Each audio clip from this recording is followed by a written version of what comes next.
Molière, on a cru qu'il était mort sur scène. En fait, pas du tout. C'est quelque chose qu'on a un peu raconté pour idéaliser le personnage, pour en faire quelqu'un qui ne vivait que par et pour le théâtre. Molière est mort après sa représentation du Malade imaginaire.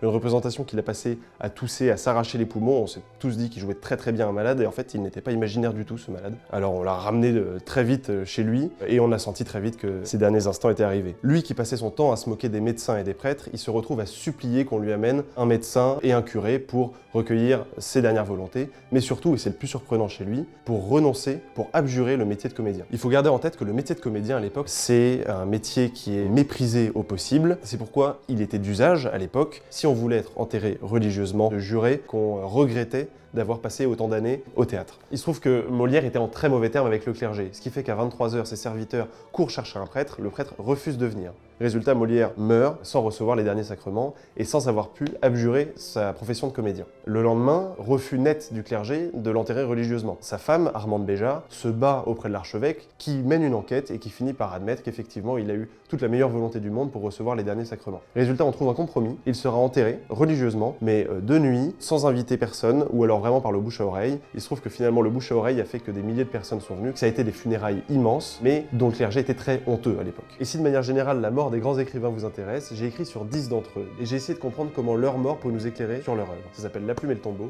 et c'est sorti en librairie.